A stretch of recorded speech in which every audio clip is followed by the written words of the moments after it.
Second question देखते हैं हम।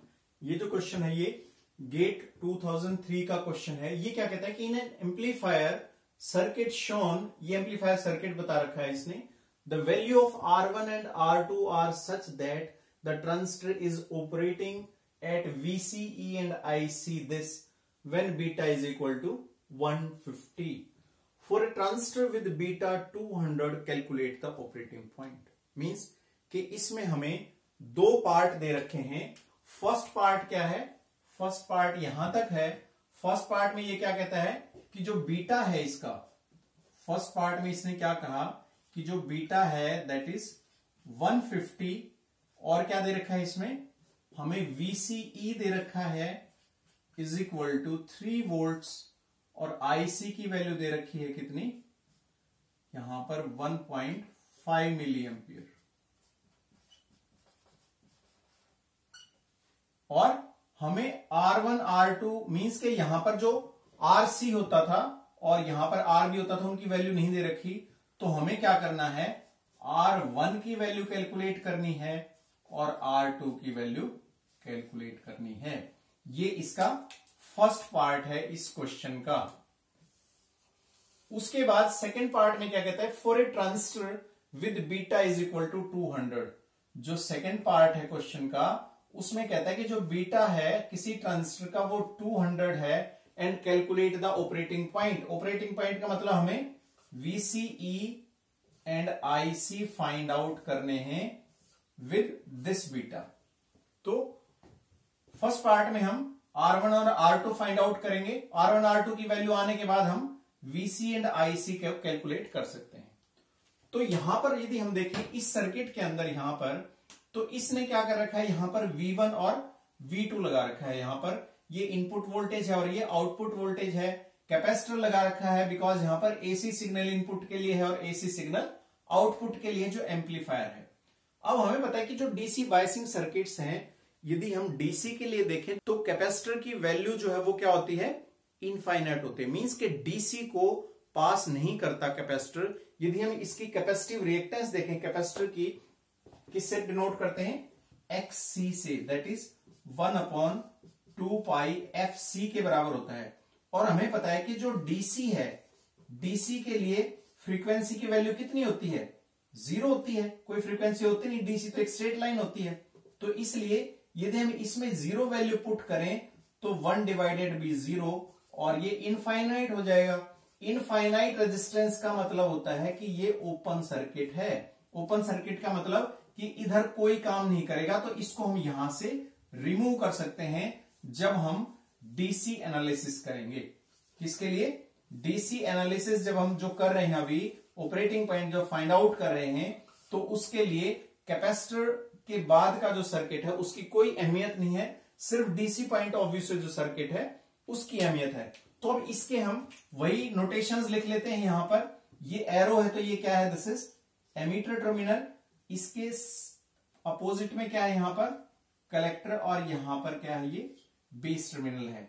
यहां पर VBE लिखेंगे, इसको हम पॉजिटिव नेगेटिव।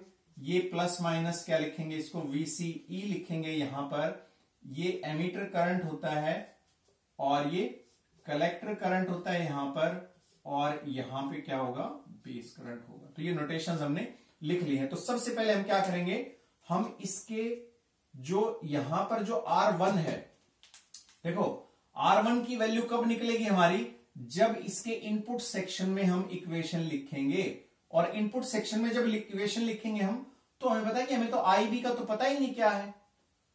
इनपुट सेक्शन में जब हमने इक्वेशन लिखी, मान लो यहां पर इनपुट सेक्शन में इक्वेशन लिखेंगे किसको फाइंड आउट करने के लिए, कि हमने R1 फाइंड आउट करना है। तो यहां पर जब हमने इक्वेशन लिखी कि VCC minus IB into R1 minus VBE is equal to 0।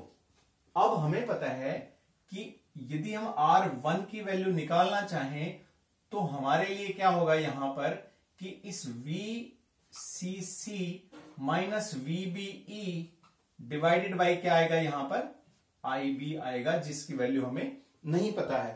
तो IB की वैल्यू हम कैसे फाइंड आउट कर सकते हैं, हमें पता है कि जो IC है यहां पर हम निकाल लें, हमें पता है कि जो IC है वो बीटा इंटू IB होता है यहां पर, और इससे हम IB की वैल्यू को फाइंड आउट कर सकते हैं, बिकॉज बीटा भी हमें पता है और IC की वैल्यू भी हमें पता है। तो यहां पर IB किसके बराबर आ जाएगा, IC डिवाइडेड बाई बीटा। तो IC की वैल्यू क्या है यहां पर, IC की वैल्यू इज 1.5 मिली एम्पियर है, और बीटा की वैल्यू कितनी है यहां पर 150 है। तो ये किसके बराबर आ जाएगा, यदि हम इसको यहां पर क्रॉस करना चाहें इस तरह से, तो ये नीचे क्या बचा हमारे पास 2 जीरो यहां पर, तो इसको 1 मिली एम्पियर डिवाइडेड बाई ये क्या है यहां पर 2 जीरो है, तो इसको हम क्या लिखेंगे यहां पर, तो 2 जीरो ऑलरेडी है यहां पर, 1 जीरो हमने और ऊपर लगा दी, तो नीचे से 3 जीरो जाएंगे यहां पर, 10 डिवाइडेड बाई, इसको इस तरह से लिख सकते हैं ना मिली एम्पियर्स, तो इसको जब ऊपर जाएगा तो ये क्या आ जाएगा 10 मिली एम्पियर मल्टीप्लाइड बाई 10⁻³ और हो जाएगा, तो ये क्या आ जाएगा 10 माइक्रो एम्पियर हो जाएगा, क्योंकि 10⁻³ ये है और 3 ये है। ये बहुत माइन्यूटली मैं आपको बता रहा हूं कि इनमें कंफ्यूज नहीं होती, बहुत छोटा छोटा पार्ट है, बट आप कई बार स्किप कर देते हैं इसको। तो इस तरह से 10 माइक्रो एम्पियर किसकी वैल्यू आई हमारे पास, बेस करंट की वैल्यू आई यहां पर।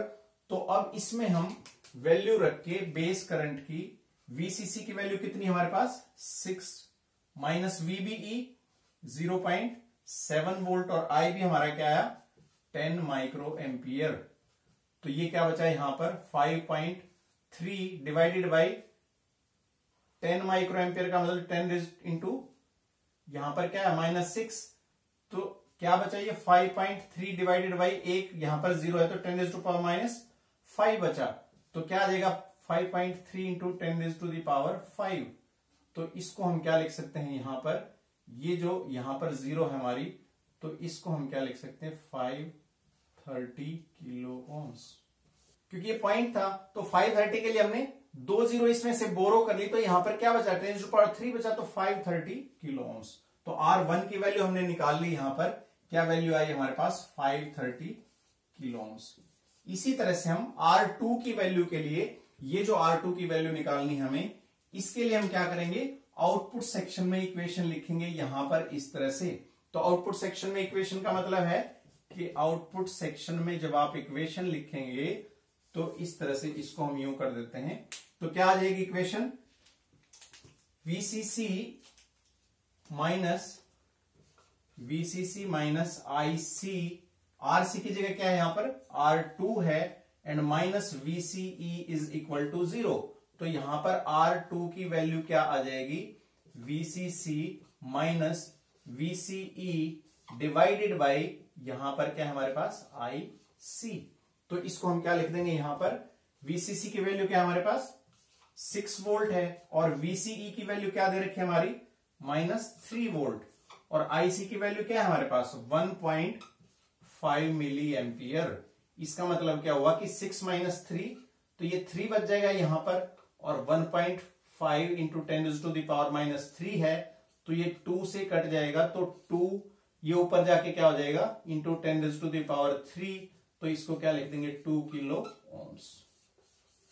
तो R2 की वैल्यू हमारे पास क्या आई 2 किलो ओम्स, ये R2 हमारे पास क्या आया 2 किलो ओम्स। अब जो सेकंड पार्ट है क्वेश्चन का, ये जो सेकंड पार्ट है हमारा, ये हमें फाइंड आउट करना था कि ऑपरेटिंग पॉइंट क्या था।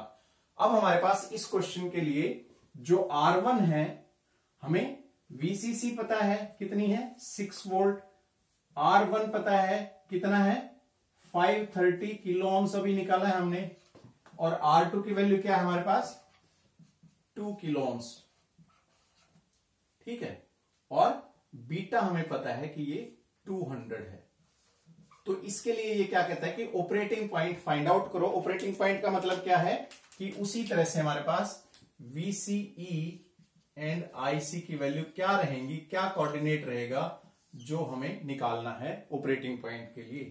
तो IC और VC फाइंड आउट करना। IC फाइंड आउट करने के लिए हमें पता है कि जो IC है that is equal to beta into IB। इसका मतलब क्या, हमें IB फाइंड आउट करना पड़ेगा, और IB के लिए हमें इनपुट सेक्शन में इक्वेशन लिखनी पड़ेगी।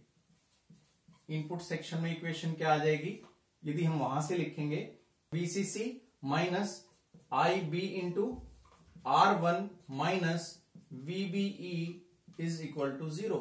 तो ये क्या आ जाएगा, यहां पर IB की वैल्यू क्या निकल जाएगी, IB is equal to VCC minus VBE divided by R1। VCC हमें पता है कितना है, 6 वोल्ट है हमारे पास VCC, and VBE 0.7 volt. R1 की वैल्यू क्या है हमारे पास, यहां पर 530 kilo ohms, this is 530 kilo ohms. तो यहां पर क्या आ जाएगा ये, दिस इज इक्वल टू, तो ये क्या है यहां पर 5.3 डिवाइडेड बाई 530 किलो ओम्स। यदि हम इसको हम देखें तो ऊपर यदि इसको हम 53 करना चाहें यहां पर, तो 5300 इंटू 10⁻³ हो जाएगा। और जब इसको हम क्रॉस करेंगे यहां पर, तो इसकी जगह यदि हम एक 0 लगाना चाहें तो ये क्या आ जाएगा, 10 माइक्रो एम्पियर। तो IB की वैल्यू क्या है हमारे पास, 10 माइक्रो एम्पियर। और इससे हम IC की वैल्यू को निकाल सकते हैं, बीटा इंटू IB। बीटा क्या है हमारे पास, 200 है, मल्टीप्लाइड बाई 10 माइक्रो एम्पियर है। तो ये किसके बराबर आ जाएगा, 2000 इंटू 10⁻⁻6 है ये। तो ये यहां पर 3 आ जाएगा, तो इसको हम क्या लिख सकते हैं, 2 मिली एम्पियर। तो IC की वैल्यू क्या है हमारे पास, 2 मिली एम्पियर आई। और उसके बाद VCE की वैल्यू को निकालने के लिए हम, तो इसके आउटपुट सेक्शन में हम इक्वेशन क्या लिखेंगे, मैं ये मान के चल रहा हूं कि ये सब चीजें आपको आती हैं, बिकॉज आपने फिक्स बायस सर्किट कर चुके हैं आप। तो आउटपुट सेक्शन में इक्वेशन यदि हम लिखें तो क्या आ जाएगी, VCC minus IC multiplied by क्या है यहां पर, R2 minus VCE is equal to 0। तो हमें VCE की वैल्यू निकालनी है, जो VCC minus IC into R2 है। और VCC कितना है, 6 वोल्ट है, IC कितना है हमारा 2 मिली एम्पियर, R2 कितना था हमारा 2 किलो ओम्स।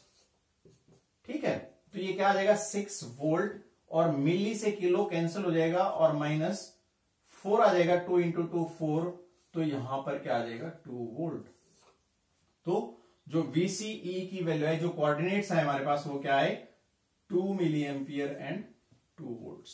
तो ये इस तरह से आप कोई भी क्वेश्चन आप सॉल्व कर सकते हैं। आपको सिर्फ इनपुट सेक्शन में, आउटपुट सेक्शन में इक्वेशन लिखनी है और नोटेशंस का ध्यान रखना है आपको। तो इसको नोट कर सकते हैं आप, एक बार नोट करना चाहें तो।